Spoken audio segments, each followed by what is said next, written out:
BPSC PT test series अब की बार 140 के पार। इस वीडियो में हमारा शीर्षक है एग्रीकल्चर एंड एलाइड एरियाज, कृषि और सहवर्ती क्षेत्र। जैसा कि आप लोग सब कोई जानते हैं कि we are the only institute in India to conduct topic wise test series. हम लोग एकमात्र संस्थान हैं जो कि टॉपिक आधारित टेस्ट सीरीज को संचालित करते हैं, और जो हमारा जिस टॉपिक पे हम लोग यदि टेस्ट सीरीज चलाते हैं तो 0 से लेके 100 तक पूरे कॉन्सेप्ट और फैक्ट्स को क्लियर करते हैं। ये जो वीडियो हम लोग डिस्कस करेंगे ये आपका टेस्ट 6 सेक्शन सी है, जिसमें कि 50 क्वेश्चन एग्रीकल्चर एलाइड एरियाज पे है।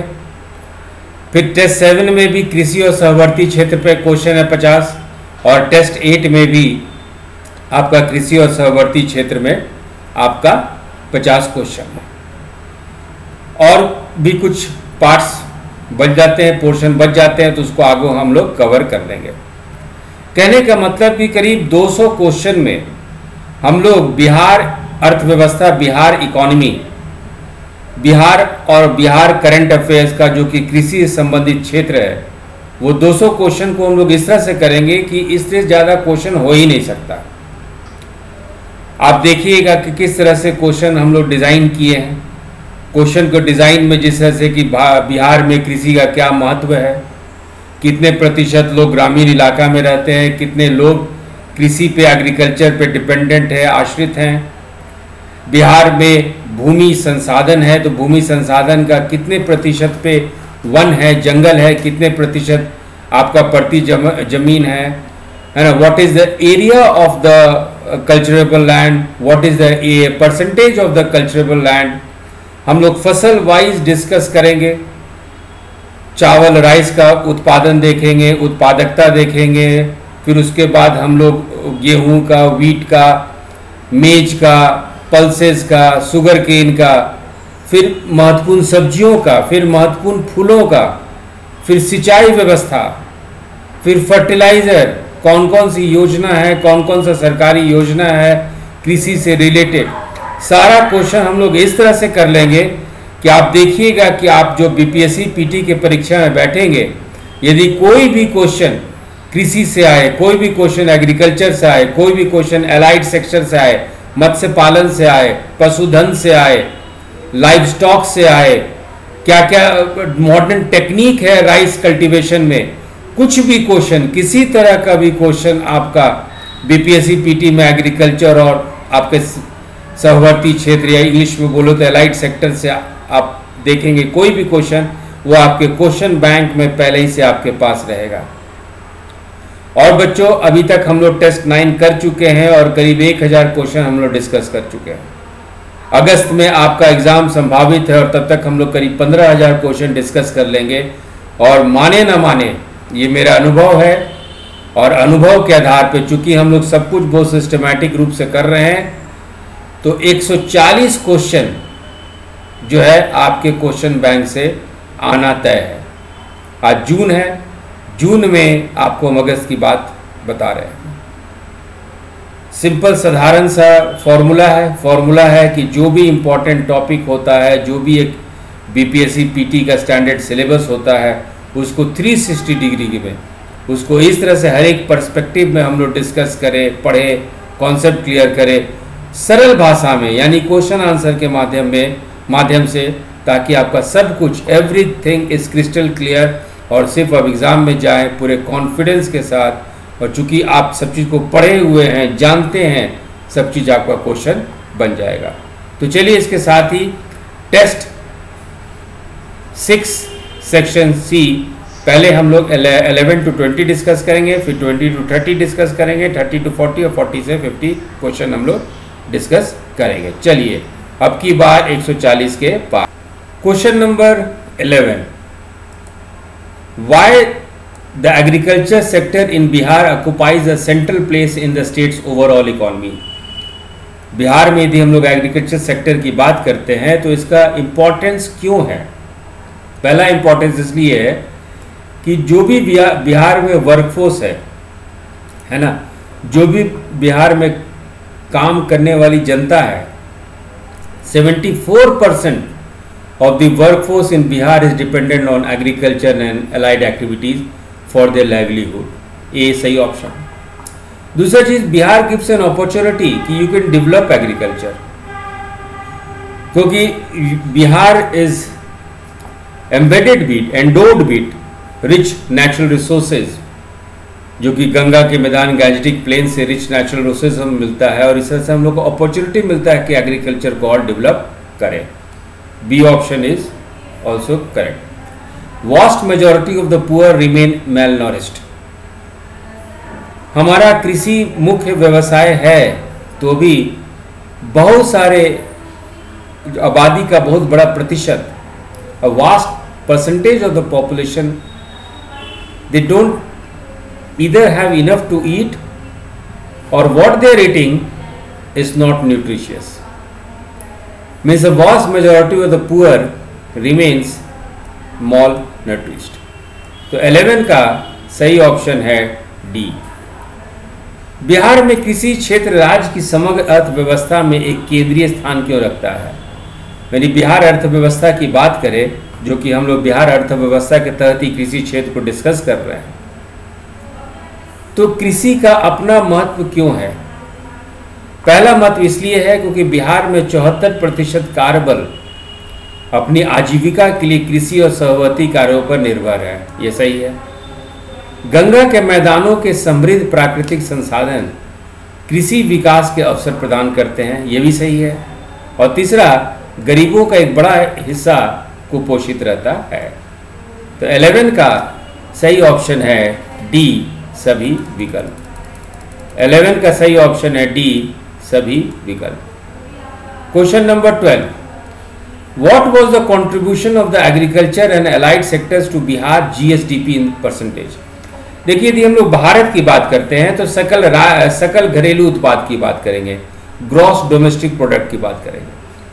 लेकिन यदि बिहार की बात करेंगे, तो चूंकि एक राज्य है, तो हम लोग सब इस्तेमाल करते हैं GSDP, gross state domestic product, सकल राज्य घरेलू उत्पाद। तो बिहार की यदि जीएसडीपी की बात करें, सकल राज्य घरेलू उत्पाद की बात करें, बिहार का यदि सकल राज्य घरेलू उत्पाद की बात करें, बिहार की जीएसडीपी की बात करें, ग्रॉस स्टेट डोमेस्टिक प्रोडक्ट की बात करें, तो इस जीएसडीपी में एग्रीकल्चर का क्या योगदान है, कृषि का क्या योगदान है? क्वेश्चन ये है कि एग्रीकल्चर और सहवर्ती क्षेत्र, एलाइड सेक्टर्स या सहवर्ती क्षेत्र का मतलब होता है कृषि के साथ मत्स्य पालन, पशुधन, ये सारा कुछ जो है सहवर्ती क्षेत्र में आ जाता है। तो कृषि और सहवर्ती क्षेत्र में या कृषि और सहवर्ती क्षेत्र का बिहार के अर्थव्यवस्था में या जीएसडीपी में या बिहार के विकास में या बिहार के ग्रॉस स्टेट डोमेस्टिक प्रोडक्ट में एग्रीकल्चर और एलाइड सेक्टर्स का कितना योगदान है, इसको प्रतिशत में, परसेंटेज में बताइए। तो 12 का सही ऑप्शन है ए, 18.7%। 12 का सही ऑप्शन है ए, 18.7%, 18.7%। चलिए अब हम लोग क्वेश्चन नंबर 13 देखते हैं। बिहार में भी हम लोग पहला जो क्वेश्चन नंबर 11 था उसमें डिस्कस ये किए थे कि 74% पॉपुलेशन जो है, वर्किंग पॉपुलेशन, कार्यबल आबादी, वो आपका कृषि पे आधारित है। क्वेश्चन नंबर 13 उसी पे है, what is the proportion of Bihar population living in rural areas in percentage?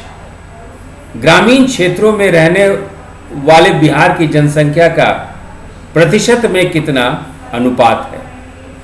तो बिहार की जनसंख्या का 88.7%, बिहार में यदि 100 लोग रह रहे हैं तो उसमें से 88.7 लोग ग्रामीण क्षेत्र में रहते हैं, रूरल एरियाज में रहते हैं।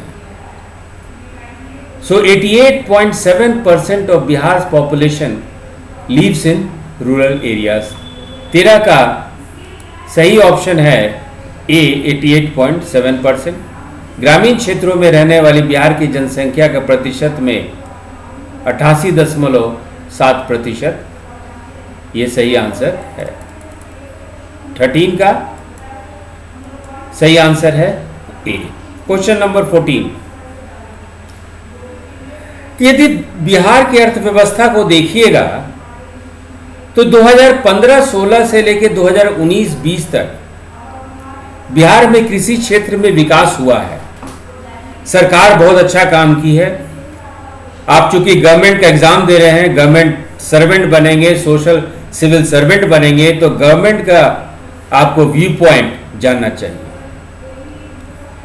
So if you see from 2015-16 to 2019-20, अब उसमें ये बताइए कि बिहार में एग्रीकल्चर सेक्टर का development growth rate, annual growth rate per year on an average क्या ग्रोथ रेट है।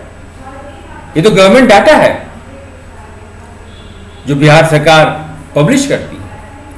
तो 2015-16 से 2019-20 तक बिहार में कृषि और सहवर्ती क्षेत्र में वार्षिक वृद्धि दर प्रतिशत में क्या है, तो वो है आपका 4.5%, 4.5%। तो 14 का सही ऑप्शन है ए। 14 का सही ऑप्शन है A. Question number 15, in 2019-20 which was the largest contributor to Bihar GSDP from agriculture and allied activities sector। 2019-20 में कृषि और सहवर्ती गतिविधियों के क्षेत्र से बिहार के जीएसडीपी में सबसे बड़ा योगदानकर्ता कौन था। अब देखिए, पहले हम लोग क्या बात किए, पहले हम लोग बात किए कि बिहार की इकोनॉमी है, बिहार का ये अर्थव्यवस्था है जिसमें कि उद्योग भी पार्ट होगा, कृषि भी पार्ट होगा, सर्विसेज सेवा सेक्टर भी होगा। तो आप ये बताएं कि बिहार में कृषि का, बिहार के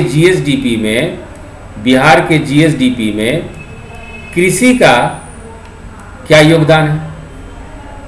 तो वो हम लोग बात की कि भाई 18.7% है।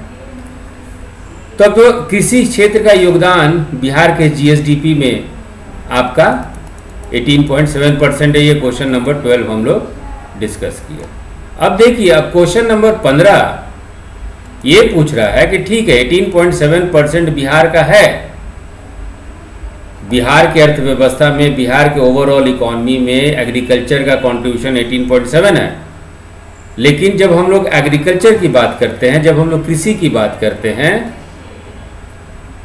तो agriculture sector and allied sector, जब भी हम लोग कृषि की बात करेंगे, आप लोग मेंस का परीक्षा भी लिखिएगा तो एग्रीकल्चर एंड अलाइड सेक्टर लिखिएगा इंग्लिश में, हिंदी में लिखिएगा कृषि और सहवर्ती क्षेत्र। तो कृषि और सहवर्ती क्षेत्र में क्या क्या आता है पहले तो वो जान जाइए। तो आता है crop sector, fishing and aquaculture, live stock, forestry and logging. Logging होता है मतलब वुड प्रोडक्शन। अब देखिए, हिंदी में यदि हम लोग बात करें कृषि और सहवर्ती क्षेत्र की बात करें तो फसल क्षेत्र होता है कृषि और सहवर्ती क्षेत्र में, मत्स्य खेत और जल कृषि होता है, पशुधन, वानिकी एवं काष्ठ उत्पादन, ये सब जो है ये कृषि और सहवर्ती क्षेत्र के क्षेत्र हैं। यहाँ तक बात हम लोग को समझ में आ गया। अब सवाल ये उठता है कि कृषि और सहवर्ती क्षेत्र में सबसे ज़्यादा बिहार के जीएसडीपी में कृषि का क्या योगदान है। क्वेश्चन नंबर हम लोग 12 देख चुके हैं। अब सवाल है कि कृषि क्षेत्र में से किस क्षेत्र का सबसे ज़्यादा योगदान बिहार के जीएसडीपी में है। तो क्वेश्चन नंबर 15 जो है, in 2019-20 which was the largest contributor to Bihar GSDP from agriculture and allied activity sector, तो वो है आपका क्रॉप सेक्टर। 2019-20 में कृषि और सहवर्ती गतिविधियों के क्षेत्र से बिहार के जीएसडीपी में सबसे बड़ा योगदानकर्ता कौन था, तो वो था आपका फसल क्षेत्र। तो 15 का सही ऑप्शन है ए। 15 का सही ऑप्शन है ए। क्रॉप सेक्टर यानी फसल क्षेत्र का हम लोग 15 की बात कर रहे हैं। फसल क्षेत्र का योगदान 9.7% था और सबसे कम योगदान था फिशिंग एंड एक्वाकल्चर का 1.5%। याद रखिएगा, इसको हम लोग फिर से देखते हैं। ये क्वेश्चन डिस्कशन कुछ और मांगता है। ये क्रॉप सेक्टर में सबसे ज़्यादा है, फसल क्षेत्र में आपका सबसे ज़्यादा है। अब सवाल उठता है, ये पॉइंट नोट कर लीजिएगा, इसमें जो योगदान है वो है, इनका योगदान है 9.7%। 9.7%, ठीक है। और सबसे कम जो है आपका, हम लोग जैसे बात किए, वो है आपका फिशिंग एंड एक्वाकल्चर। सबसे कम है इसका, और इसका योगदान है 1.5%।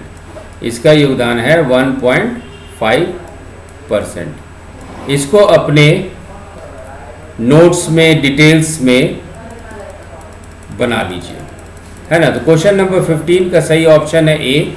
और यदि यही क्वेश्चन पूछा जाता सबसे कम योगदान किसका है, तो वो है आपका फिशिंग एंड एक्वाकल्चर का, मत्स्य खेत और जल कृषि का। क्वेश्चन यदि पूछा जाए सबसे ज़्यादा किसका योगदान है, तो फसल क्षेत्र या क्रॉप सेक्टर। क्वेश्चन यदि पूछा जाए सबसे कम किसका है, तो मत्स्य खेत और जल कृषि, फिशिंग एंड एक्वाकल्चर। चलिए question number 16, which is the fastest growing in agriculture sub sector in Bihar for the period between 2011-12 to 2019-20। अब देखिए, अभी हम लोग बात किए कि सबसे कम योगदान जो है आपका फिशिंग यानी मत्स्य खेत और जल कृषि, माने जल में जो हम लोग प्रोडक्शन करते हैं, फिश प्रोडक्शन। क्वेश्चन नंबर 16 ये पूछा जा रहा है कि ये पिछले एक दशक, एक डिकेड में देखेंगे 2011-12 से लेकर 2019-20 तक, तो ये जो हम लोग एग्रीकल्चर सेक्टर की बात करते हैं उसको हम लोग सब सेक्टर में, है ना, उप क्षेत्र में बांटते हैं। तो एग्रीकल्चर का उप क्षेत्र क्या हो गया, सब सेक्टर क्या हो गया, क्रॉप सेक्टर जिसको हिंदी में हम लोग फसल क्षेत्र कहते हैं, फिशिंग एंड एक्वाकल्चर जिसको हिंदी में हम लोग मत्स्य खेत और जल कृषि कहते हैं, लाइव स्टॉक जिसको हिंदी में हम लोग पशुधन कहते हैं, और डी फॉरेस्ट्री एंड लॉगिंग जिसको कि हम लोग हिंदी में वानिकी एवं काष्ठ उत्पादन कहते हैं, ठीक है। अब देखिए क्वेश्चन नंबर 16 में ये पूछा जा रहा है कि ये जो सब सेक्टर है कृषि का, एग्रीकल्चर का जो सब सेक्टर है, कृषि का जो उप क्षेत्र है, इसमें सबसे वृद्धि वाला उप क्षेत्र कौन सा है, खास करके जब हम लोग पिछले एक दशक का डाटा उठाते हैं, तो वो है आपका लाइव स्टॉक, वो है आपका पशुधन। क्वेश्चन नंबर 16 का सही ऑप्शन है सी। क्वेश्चन नंबर 17 चलते हैं। बिहार का जो क्षेत्रफल है ना, बिहार का जो क्षेत्रफल है, टोटल जो भौगोलिक क्षेत्रफल है, याद रखिएगा, वो 93.6 लाख हेक्टेयर है। याद रखिएगा इस बात को कि बिहार का टोटल ज्योग्राफिकल एरिया, कुल भूमि क्षेत्र जो है 93.6 लाख हेक्टेयर है। क्वेश्चन नंबर 17 ये पूछ रहा है कि जो आपके बिहार में 93.7 लाख हेक्टेयर है, बिहार का टोटल ज्योग्राफिकल एरिया, इसके कितने प्रतिशत क्षेत्र पे कृषि होता है। मतलब खास करके देखिए, हम लोग सरकारी डाटा के आधार पर बात कर रहे हैं, जो भी विश्लेषण करेंगे गवर्नमेंट रिपोर्ट पे बात करेंगे। तो क्वेश्चन ये है कि over the last 3 years how much percentage of land is used for cultivation of crops इन बिहार। ठीक है, तो आप मतलब है कि जो हम लोग का 93.7 लाख हेक्टेयर जो आपका भूमि क्षेत्र है, इसमें से कितने में कृषि, कितने प्रतिशत पे कृषि होती है, तो वो होती है 56%, 56%। पिछले 3 वर्षों में बिहार में फसलों की खेती के लिए कितने प्रतिशत भूमि का उपयोग किया गया है, तो वो है आपका 56%। तो 17 का सही ऑप्शन है, 17 का सही ऑप्शन है ए। चलिए question number 18, what is the percentage of net sown area in Bihar, है ना, शुद्ध बुआई क्षेत्र ये है। अब शुद्ध बुआई क्षेत्र का मतलब समझिए, है ना। शुद्ध बुआई क्षेत्र, जब हम लोग नेट सोन एरिया की बात करेंगे, नेट सोन एरिया की बात करेंगे, जिसको हिंदी में शुद्ध बुआई क्षेत्र कहते हैं, है ना, उसका मतलब होता है, मान लीजिए ये आपका ये भूमि का टुकड़ा है। अब भूमि का टुकड़ा में 6 महीना आलू हुआ, 6 महीना प्याज हुआ, 3 महीना चावल हुआ, 6 महीना आपका गेहूं हुआ, बहुत सारी फसल हो रही है पूरे साल भर में। और जो है 3-3 में कुछ और फसल भी हो रहा है। लेकिन जब क्वेश्चन पूछा जाए कि नेट सोन एरिया, जब क्वेश्चन पूछा जाए शुद्ध बुआई क्षेत्र, जब क्वेश्चन रहे शुद्ध बुआई क्षेत्र नेट सोन एरिया, तो याद रखिएगा इस भूमि के बारे में पूछा जा रहा है, ना कि इसमें कितनी बार फसल हो रहा है। याद रखिएगा, बहुत बड़ा यह डिफरेंस है ना। तो जब क्वेश्चन पूछा जाए नेट सोन एरिया, जब क्वेश्चन पूछा जाए शुद्ध बुआई क्षेत्र, तो वो पूछा जाएगा कितने भूमि पे फसल हो रही है। उसमें 10 फसल हो, गिनाएगा एक ही बार। Even if you are growing 10 crops, it will be counted only once. तो question number 18, what is the percentage of net sown area in Bihar as a percentage of Bihar total geographical area in 2018-19। ठीक है, तो net sown area जो है बिहार में, शुद्ध बुआई क्षेत्र जो है आपके बिहार में, वो 55.2% है, 55.2% है। और यदि इसको एरिया में ले जाना चाहते हैं तो ये है आपका 51.67 लाख हेक्टेयर, 51.67 लाख हेक्टेयर, ये 5 है, ये 5 है। 51.67 लाख हेक्टेयर पे आपका कल्टीवेशन होता है, इतनी भूमि पे कृषि कार्य होता है, और इसलिए net sown area 51.67 lakh hectare हो या 55.2% हो, 1% और 1 एकड़ में आप आंसर दे दिए। तो क्वेश्चन नंबर 18 का सही ऑप्शन है बी। क्वेश्चन नंबर 18 का सही ऑप्शन है बी। अब देखिए, कभी कभी क्वेश्चन ग्रॉस क्रॉप्ड एरिया आ जाता है। अब हम लोग बात करते हैं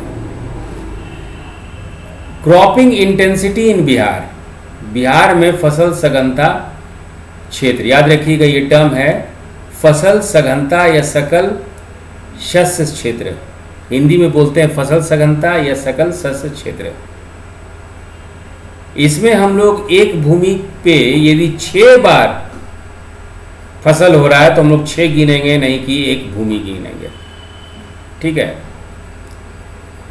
तो ग्रॉस क्रॉप एरिया, ये सकल जो फसल सघनता है उसको कितने क्षेत्रफल में उगाया जा रहा है, और नेट सोन एरिया इंटू 100 हम लोग इसको ऐसे फॉर्मूला निकालते हैं। लेकिन मोटा मोटी आप ये समझिए कि क्रॉपिंग इंटेंसिटी की जब भी बात हो, फसल सघनता या सकल शस्य क्षेत्र की बात हो, हिंदी में क्रॉपिंग इंडस्ट्री को सकल शस्य क्षेत्र कहते हैं। बिहार गवर्नमेंट सकल शस्य क्षेत्र इस्तेमाल करती है शब्द, अदरवाइज इकोनॉमिक्स में फसल सघनता भी इस्तेमाल किया जाता है। तो cropping intensity in Bihar, Bihar में फसल सघनता जो क्षेत्र है वो है आपका 144%। 144%। ये हमेशा एक से ज़्यादा इसलिए होगा क्योंकि एक ही भूमि को, एक ही लैंड को आप 3-4 बार गिनते हैं। तो 19 का सही ऑप्शन है C. Question number 20, as of 2018-19 what percentage of Bihar total geographical land is under miscellaneous tree crops. यहाँ देखिए क्वेश्चन है आपका मिसलेनियस ट्री क्रॉप्स, है ना, कितना प्रतिशत विविध वृक्ष फसलों, विविध पेड़ बगान, मिसलेनियस ट्री क्रॉप्स या विविध वृक्ष फसल की बात करते हैं। जब ये कॉन्सेप्ट तब आता है जब हर एक तरीके का बांस भी उग रहा हो, घास भी उग रहा हो फसल के अलावा, तो उसको हम लोग कहते हैं मिसलेनियस ट्री क्रॉप, या हिंदी में कहते हैं विविध वृक्ष फसल या विविध पेड़ बगान। तो बिहार में कितना भूमि प्रतिशत में विविध पेड़ बगान के तहत है? What percentage of the Bihar's total geographical area, a percentage of Bihar's total geographical land is under miscellaneous tree crops? तो सही आंसर है आपका 2.7%। ये 2.7% है, याद रखिएगा 2.7%। तो 20 का सही ऑप्शन है डी। 20 का सही ऑप्शन है D. Question number 21, as of 2018-19 what percentage of Bihar's total geographical land is under permanent pastures? Permanent pastures का मतलब होता है, हिंदी में इसको शब्द जो है स्थायी चारागाह कहते हैं। स्थायी चारागाह, सॉरी, इसको हम लोग हिंदी में स्थायी चारागाह कहते हैं। परमानेंट पैस्चर्स इंग्लिश में, हिंदी में स्थायी चारागाह कहते हैं। अब जो है कि बिहार में कितनी प्रतिशत भूमि पे है ना, what percentage of the total area of Bihar land is under permanent pasture, मतलब वहाँ पे गाय भैंस जो है चारा के लिए, गाय भैंस के चारा के लिए उसको इस्तेमाल किया जाता है, या तो चर रहे हैं या उनका भोजन के लिए। तो यही क्वेश्चन है आपका question number 21, as of 2018-19 what percentage of Bihar total geographical land is under permanent pasture. तो वो है आपका सही आंसर है 0.2%। 0.2%।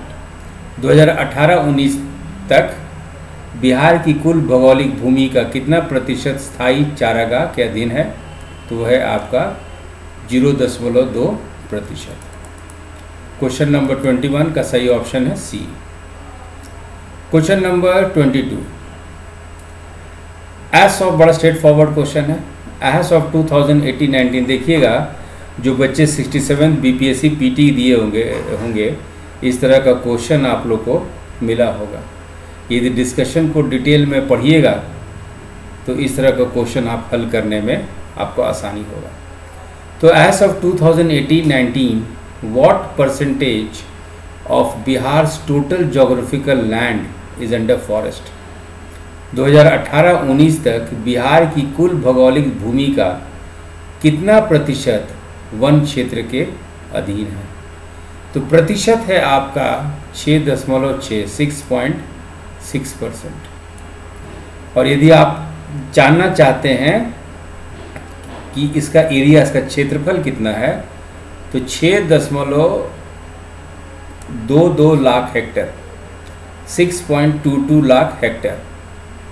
तो 6.6% of the total land area of Bihar is under forest. Bihar की भौगोलिक भूमि का 6.6% भूमि जो है वन क्षेत्र में है। और इसको एरिया के रूप में हम लोग देखें तो ये होगा 6.22 लाख हेक्टेयर। अब देखिए क्वेश्चन नंबर 23, जल संसाधन, वाटर रिसोर्स, नदी भी हो सकता है, तालाब भी हो सकता है, पॉन्ड भी हो सकता है, लेक भी हो सकता है, नहर भी हो सकता है। क्वेश्चन नंबर 23 में ये पूछा जा रहा है कि as of 2018-19 what percentage of Bihar total geographical land is under water resources. 2018-19 तक बिहार की कुल भौगोलिक भूमि का कितना प्रतिशत जल संसाधन में है? जल संसाधन, वाटर रिसोर्स। तो वाटर रिसोर्स क्या हो गया? कुआं हो गया, पॉन्ड हो गया, लेक हो गया, रिवर्स हो गया है, नदी हो गया है, झील हो गया है, आपका नहर हो गया, ये सारा वाटर रिसोर्सेस है। तो क्वेश्चन ये है कि बिहार का total geographical land water resources के तहत कितना है? तो सही आंसर है 3.8%। 3.8%, 3.8%, ये सही है। और फिर हम लोग बोलते हैं कि यदि आप चाहते हैं कि आपके नोट्स में क्षेत्रफल भी रहे तो 3.52 लाख हेक्टेयर, 3.52 लाख हेक्टेयर। चलिए क्वेश्चन नंबर 24 हम लोग डिस्कस करते हैं।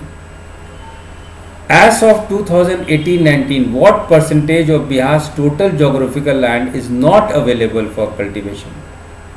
माने कि 2018-19 तक बिहार की कुल भौगोलिक भूमि का कितना प्रतिशत कृषि के लिए अनुपलब्ध है, किसी के लिए अनुपलब्ध है। Means it is you can not do any type of agriculture activity. हो सकता है बिल्डिंग बना हो, सचिवालय बना हो, ऑफिस बना हो, तो is not available for cultivation. तो क्वेश्चन नंबर 24 पूछता है कि how much percentage of the land is not available for cultivation, कितनी प्रतिशत भूमि कृषि के लिए अनुपलब्ध है। तो वो है 23%, 23%, और यदि आप एरिया वाइज पूछेंगे तो 21.50 लाख हेक्टेयर। तो क्वेश्चन नंबर 24 का सही ऑप्शन है C. Question number 25, as of 2018-19, what percentage of Bihar's total geographical land is under unculturable land? इसका मतलब सुना, अनकल्चरेबल लैंड। अब देखिए ये इंपॉर्टेंट हो गया, अनकल्चरेबल लैंड क्या है। 2018-19 तक बिहार की कुल भौगोलिक भूमि का कितना प्रतिशत कुल अकृषीय भूमि के अंतर्गत है। कुल अकृषीय भूमि मीन्स अनकल्चरेबल लैंड, यही क्वेश्चन आपका पूछा। चलिए जरा हम लोग अनकल्चरेबल लैंड के बारे में बात करते हैं। इंग्लिश में बात करते हैं, हिंदी में बात करते हैं। बैरन या अनकल्चरेबल लैंड माने आपका पहाड़ हुआ, रेगिस्तान हुआ, वहाँ कृषि नहीं हो सकता। पहाड़ पे खेती कर लीजिए, आप रेगिस्तान में भी खेती कर लीजिए, बहुत ज़्यादा पैसा लगेगा, एक्सॉर्बिटेंट कॉस्ट। तो उसको हम लोग अनकल्चरेबल लैंड कहते हैं, है ना। हिंदी में कहते हैं हम लोग अकृषि भूमि। जैसे गया के कुछ भाग में पत्थर है, आप वहाँ पे कृषि नहीं कर सकते। हाँ कृषि कीजिए लेकिन बहुत ज़्यादा कॉस्ट, बहुत ज़्यादा पैसा लगेगा। तो क्वेश्चन नंबर 25 यही पूछा जा रहा है कि as of 2018-19 what percentage of Bihar total geographical land is under unculturable land. तो वो है 2018-19 तक बिहार की कुल भौगोलिक भूमि का कितना प्रतिशत कुल अकृषि भूमि के अंतर्गत है। तो है 44.8%, 41.92 लाख हेक्टेयर। 44.8%, 44.8%। कहने का मतलब कि 41.92 लाख हेक्टेयर, 41.92 लाख हेक्टेयर भूमि पे यदि आप कृषि व्यवस्था करना चाहते हैं तो बहुत ही ज़्यादा लागत लगेगा, जो कि उतना एडवाइजेबल नहीं है। तो 25 का सही ऑप्शन है सी। चलते हैं अब हम लोग बात करते हैं क्वेश्चन नंबर 26। 26 में एक इम्पॉर्टेंट शब्द है फैलो लैंड। हिंदी में इसको बोलते हैं परती भूमि, हिंदी में इसको बोलते हैं हम लोग परती भूमि। अब देखिए परती भूमि या फैलो लैंड का मतलब क्या है। परती भूमि या फैलो लैंड होता है ये कृषि योग्य है, यहाँ पे एग्रीकल्चर हो सकता है। तो पहला चीज़ याद रखिएगा, परती भूमि उसी को बोलते हैं कि it is a culturable land, you can cultivate, कृषि योग्य भूमि है। लेकिन 1 वर्ष से ज़्यादा और 5 वर्ष से कम समय तक वहाँ पे कृषि कार्य नहीं हुआ है। When a cultivable land is left uncultivated for more than 1 year and less than 5 years, then by definition it falls under fallow land, या हिंदी में कहते हैं परती भूमि। इसी पे चलिए question number 26। As of 2018-19 what percentage of Bihar's total geographical land is under fallow lands? तो वो है आपका 11.9%। 2018-19 तक बिहार की कुल भौगोलिक भूमि का कितना प्रतिशत परती भूमि के अंतर्गत है। वो है 11.9%। चलिए 27 नेट सोन एरिया, शुद्ध बुआई क्षेत्र की बात की है। तो हम लोग बात किए थे ना, शुद्ध बुआई क्षेत्र से हम लोग को डायरेक्ट ये मालूम चल जाता है। देखिए ये भी विश्लेषण भी क्वेश्चन का फॉर्म हो सकता है। डायरेक्ट हम लोग को ये मालूम चल जाता है नेट सोन एरिया में कि भाई कितना भूमि, कितना लैंड अवेलेबल है कल्टीवेशन के लिए। चाहे आप उस भूमि में 10 फसल उगाएं, लेकिन गिनाता है एक ही बार। तो question number 27, which district has the highest net sown area in Bihar in 2018-19? वो है ईस्ट चंपारण। 2018-19 में बिहार में किस जिले का शुद्ध बुआई क्षेत्र सबसे अधिक है? तो वह है आपका पूर्वी चंपारण। 27 का है ए। सबसे ज़्यादा नेट सोन एरिया शुद्ध बुआई क्षेत्र पूर्वी चंपारण 2.84 लाख हेक्टेयर, और सबसे कम जो है वो है आपका श्योहर। सबसे कम है श्योहर 0.23 लाख हेक्टेयर, याद रखिएगा। 28, which district has the highest cropping intensity in Bihar in 2018-19? Bihar में किस जिले में फसल सघनता सबसे अधिक है, सबसे सघन? वो है आपका सीहोर। देखिए सीहोर जो है, हम लोग बात की अभी कि शुद्ध बुआई क्षेत्र बिहार का सबसे कम यहाँ पे है, लेकिन जो फसल सघनता सबसे अधिक है। इसका मतलब है कि बहुत ज़्यादा एक ही ज़मीन पे बहुत ज़्यादा फसल उग रहा है। इस पॉइंट को याद रखिएगा, इस विश्लेषण को याद रखिएगा। 28, which district has the highest cropping intensity in Bihar in 2018-19? The answer is B, Sheohar. 2018-19 में बिहार में किस जिले में फसल सघनता सबसे अधिक है? तो वो है आपका श्योहर। 28 का सही आंसर है बी। सबसे ज़्यादा श्योहर में है फसल सघनता या क्रॉपिंग इंटेंसिटी। उसके बाद आपका सहरसा 1.90, और सबसे तीसरे नंबर पे है जहानाबाद। तो टॉप 3 डिस्ट्रिक्ट जो है फसल सघनता में, क्रॉपिंग इंटेंसिटी में, Sheohar, Saharsa and Jehanabad. What is Bihar average in cropping intensity? फसल सघनता में बिहार का औसत क्या? अभी हम लोग बात किए कि फसल सघनता श्योहर का 1.91 है, लेकिन बिहार का औसत फसल सघनता क्या है? तो वो है आपका 1.43%, 1.43। 29 का सही ऑप्शन है ए। अब क्वेश्चन है 30, which district had the highest uncultivable land? सर्वाधिक कुल अकृषि भूमि। जैसे कि हम लोग पहले डिस्कस कर दिए थे कि अनकल्टीवेबल लैंड यानी अकृषि भूमि का मतलब है कि ऐसा कुछ भूमि जिसपे कि कृषि तो कार्य नहीं हो रहा है, लेकिन होने की संभावना है, लेकिन बहुत ज़्यादा पैसा लगेगा। तो सबसे ज़्यादा बिहार में हाईएस्ट अनकल्टीवेबल लैंड, सर्वाधिक कुल अकृषि भूमि बिहार में कौन है? तो सबसे पहले है आपका गया। आंसर इसका गया ही है, लेकिन गया में 3.24 लाख हेक्टेयर। उसके बाद है जमुई 2.51 लाख हेक्टेयर, और सबसे तीसरे नंबर पे है वेस्ट चंपारण 2.45 लाख हेक्टेयर। तो बिहार में पहला 3 जहाँ पे सबसे ज़्यादा अकृषि भूमि है वो गया, जमुई और पश्चिम चंपारण। एनीवे क्वेश्चन हमारा ये है कि पूरे बिहार के 38 डिस्ट्रिक्ट में सबसे ज़्यादा अकृषि भूमि किस जिले में है? तो आंसर है आपका ए, गया। सर्वाधिक कुल अकृषि भूमि किस जिले में है? तो आंसर है आपका ए, गया। चलिए अब हम लोग क्वेश्चन नंबर 31 करते हैं। क्वेश्चन नंबर 31 देखिए, इस तरह का क्वेश्चन बीपीएससी पीटी में 67 बीपीएससी पीटी में आया था। Which district of Bihar has the highest area under forest? तो सबसे ज़्यादा कैमूर में नंबर 1 पे, ठीक है, ये नंबर 1 पे कैमूर 1.13 लाख हेक्टेयर। दूसरे नंबर पे बिहार में जमुई, दूसरे नंबर पे है बिहार में जमुई 0.93 लाख हेक्टेयर, और तीसरे नंबर पे है West Champaran 0.92 lakh hectare, 0.92 lakh hectare. तो बिहार के किस जिले में वनों के अंतर्गत सबसे अधिक क्षेत्रफल है? पहले तो इसका सही आंसर है कैमूर, लेकिन याद रखिएगा बिहार में पूछा जाए कि वन का टॉप 3 डिस्ट्रिक्ट है ना, सबसे ज़्यादा सर्वाधिक वन वाले जिले, तो सबसे पहले कैमूर 1.13 लाख हेक्टेयर, दूसरा जमुई 0.93 लाख हेक्टेयर, और तीसरा है वेस्ट चंपारण 0.92 लाख हेक्टेयर, याद रखिएगा।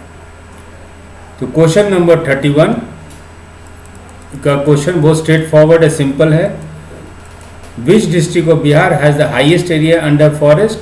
तो वो है कैमूर। बिहार के किस जिले में वनों के अंतर्गत सबसे अधिक क्षेत्रफल है? तो वो है आपका कैमूर। कैमूर देखिए कैमूर है, आंसर कैमूर है। इंग्लिश हिंदी मीडियम में ऑप्शन ऊपर नीचे हो गया है। इंग्लिश मीडियम के लिए 31 का है ए और हिंदी मीडियम के लिए है 31 का डी। चलिए अब हम लोग क्वेश्चन नंबर 32 डिस्कस करते हैं। Which district in Bihar has the least area under fallow lands? मैंने बिहार के किस जिले में प्रति भूमि के अंतर्गत सबसे कम जो है क्षेत्रफल है, सबसे कम जो है? तो प्रति भूमि का मतलब क्या हो गया? तो सही आंसर है आपका रोहतास। सही आंसर है आपका रोहतास। 32 का सही आंसर है ए। ठीक है। Question number 33, as per 2015-16 details what is the share of small and marginal land holdings in Bihar? 2015-16 के विवरण के अनुसार बिहार में लघु और सीमांत जोतों का हिस्सा क्या? देखिए बिहार का जो आपका जो भूमि के स्वामी हैं, इतना ज़्यादा आपस में बंटवारा हो गया कि बहुत छोटे छोटे टुकड़े में भूमि बट गया। अब भूमि यदि छोटे छोटे टुकड़े में बच गया, डिफरेंट उसके मालिक है, प्रॉब्लम सबसे बड़ा बिहार में ये होता है कि वहाँ पे मॉडर्न टेक्निक आधुनिकीकरण आप नहीं कर सकते हैं। और इसी पे क्वेश्चन है, इसी प्रॉब्लम पे ये क्वेश्चन है कि as per 2015-16 details what is the share of small and marginal land holdings in Bihar? तो वो है आपका 97%। यही पोर्शन इंडिया के लिए है 86.1%। 2015-16 के विवरण के अनुसार बिहार में लघु और सीमांत जोतों का हिस्सा क्या है? 97%। और इंडिया के लिए, भारत के लिए है 86.1%। ठीक है, इसको याद रखिए, दोनों डिटेल्स को, दोनों फैक्ट्स को याद रखिएगा। Question number 34, what is the average size of land holdings in Bihar? Bihar में जोत का औसत आकार क्या है? बहुत ही कम है, बहुत ही खराब है, 0.39 हेक्टेयर, 0.39 हेक्टेयर। 34 का सही आंसर ए। और ये इंडिया के लिए, भारत के लिए यही औसत जो जोत का आकार है वो 1.08 एकड़। तो ये इंडिया के लिए ये डाटा याद रखिएगा और बिहार के लिए ये डाटा याद रखिएगा। ये दोनों को याद रखिए, फिर हम लोग आगे बढ़ते हैं। 35, what is the gross cropped area for cereals in Bihar?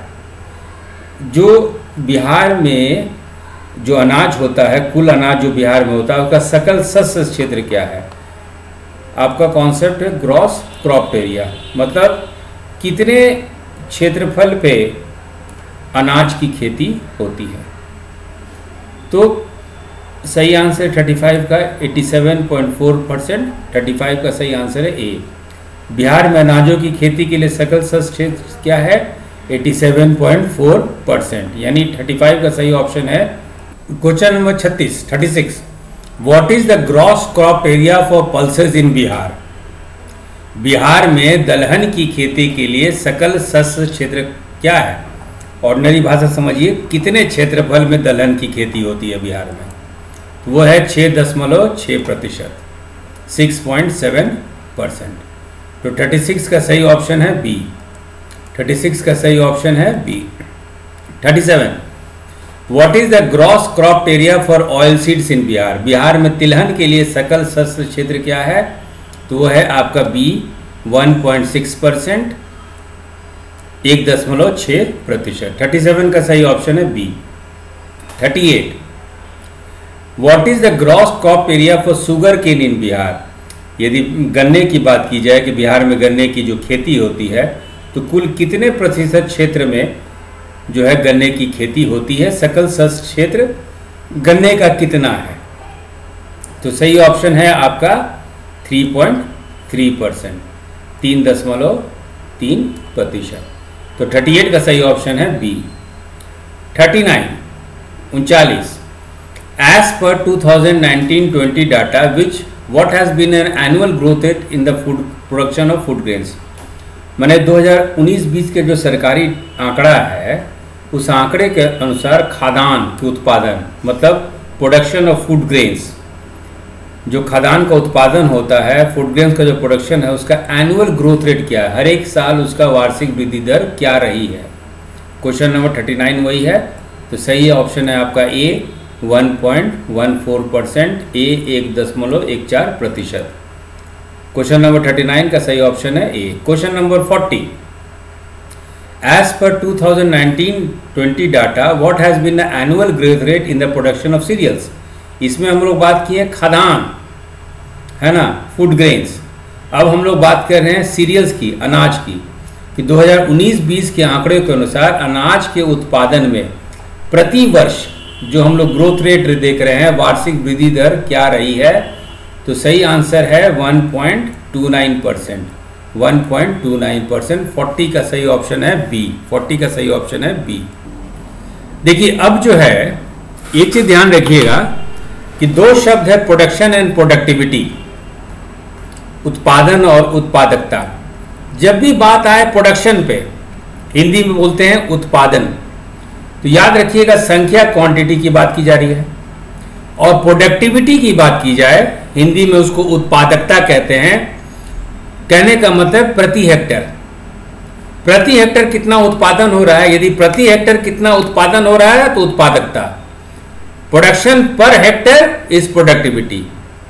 But simple quantity 6 lakh quintal, ये सिंपल एक संख्या है, क्वांटिटी है, तो ये हो गया प्रोडक्शन। 41 क्वेश्चन हम लोग चलते हैं कि विच is the leading district in Bihar in terms of rice production in 2019-20। 2019-20 में चावल उत्पादन के मामले में बिहार का अग्रणी जिला कौन सा है। 3 यदि अग्रणी जिला, 3 टॉप लीडिंग डिस्ट्रिक्ट बात करें तो वो है आपका रोहतास, नंबर 1 पे, नंबर 2 पे औरंगाबाद, नंबर 3 पे कैमूर। रोहतास में 9.2 लाख टन, औरंगाबाद में 5.5 लाख टन और कैमूर में 4.2 लाख टन, है ना। लेकिन क्वेश्चन जो है ये top 3 leading districts in Bihar in terms of rice production is Rohtas, Aurangabad and Kaimur. Rohtas, Aurangabad, Kaimur जो है चावल उत्पादन के मामले में बिहार का अग्रणी जिला है। क्वेश्चन ये है कि who is the topper, topper कौन है, विच district has the maximum production of rice. तो 41 का सही आंसर है ए, रोहतास 9.2 लाख टन। अब चलते हैं क्वेश्चन नंबर 42 पे। अब 42 पे चलेंगे तो अब देखिएगा ट्रेंड चल गया, बदल गया। क्वेश्चन नंबर 42 में है हाईएस्ट प्रोडक्टिविटी, है ना, सबसे अधिक उत्पादकता वाला जिला। तो उत्पादकता वाला जिला यानी highest productivity means production per hectare, उत्पादन प्रति हेक्टर। तो 42 का which district has the highest productivity in Bihar for rice production.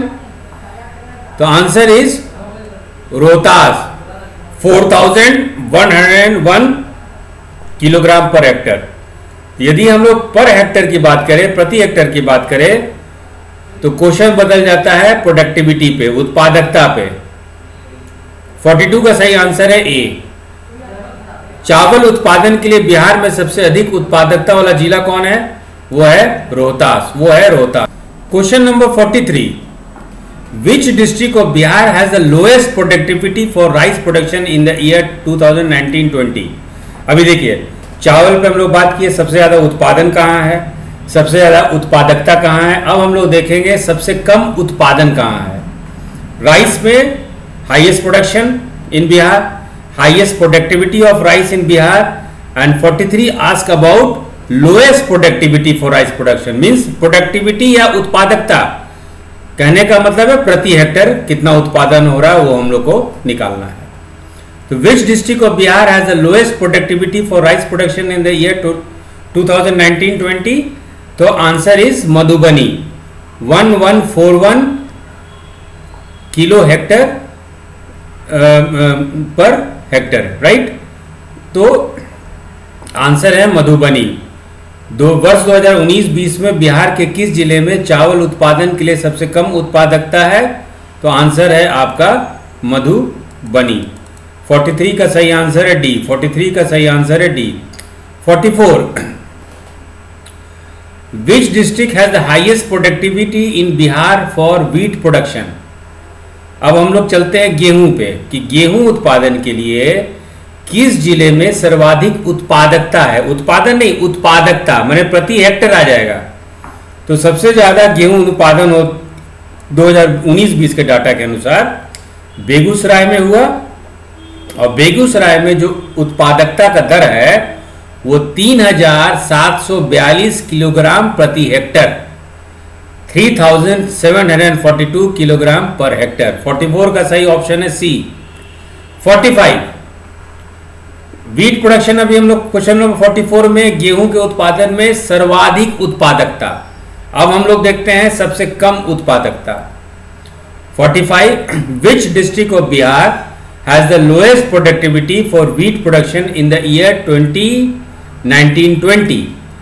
तो आंसर इज गया 1725 किलोग्राम प्रति Hector.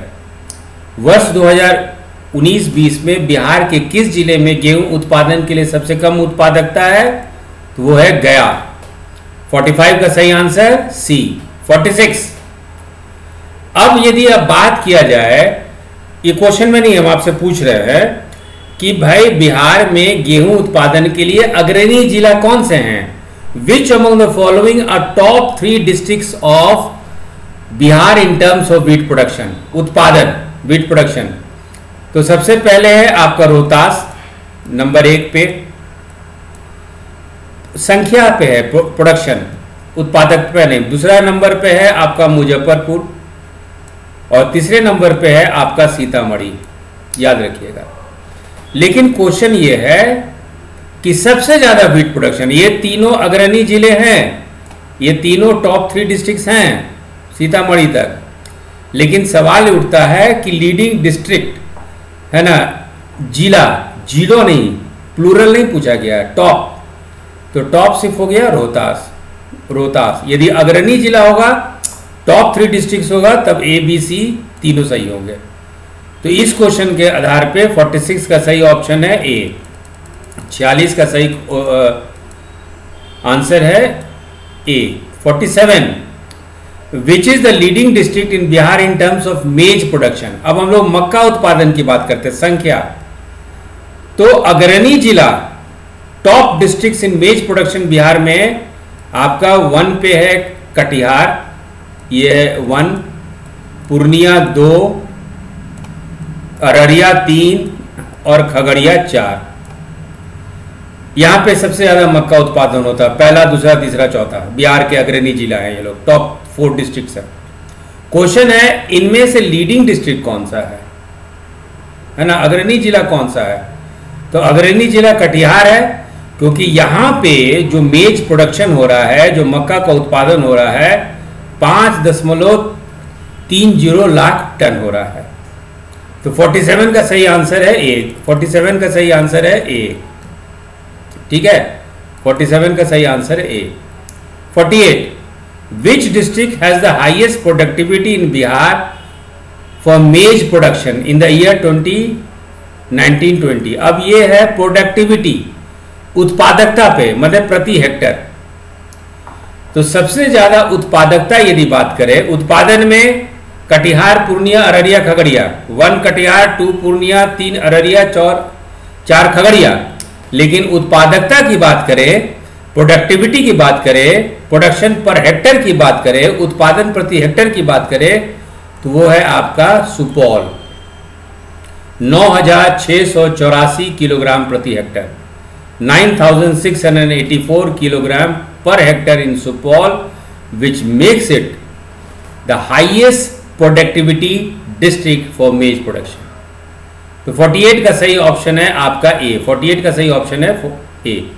49, which district of Bihar has the lowest productivity? अब उत्पादकता सबसे कम इन द ईयर 2019-20, तो वो है आपका बक्सर 1554 किलोग्राम प्रति hectare. Buxar 1554 kilogram per hectare. 49 का है सही option A. Which district has the highest productivity in Bihar for pulse production? For pulse production, दलहन उत्पादन के लिए बिहार में सबसे अधिक उत्पादकता वाला जिला कौन सा है? वो है ईस्ट चंपारण, वो है आपका पूर्वी चंपारण। अब देखिए दलहन तक हम लोग कर लिए। 50 का सही ऑप्शन है ए। 50 का सही ऑप्शन है ए। ये है आपका क्वेश्चन नंबर, ये टेस्ट सीरीज 6 का सेक्शन सी। 50 क्वेश्चन आपका कवर हो गया। टेस्ट 7 में इससे आगे हम लोग डिस्कस करेंगे, टेस्ट 8 में फाइनल कर देंगे। उसके बाद आपका बिहार इकोनॉमी से, एग्रीकल्चर एलाइड सेक्टर से कोई भी क्वेश्चन आता है, इसी टेस्ट बैंक से आएगा, इसी टेस्ट बैंक से आएगा। और सही से पढ़िएगा, आराम से चुटकियों में आप बीपीएससी पीटी पास कर जाइएगा। तो अब की बार 140 के पार। All the best dear student.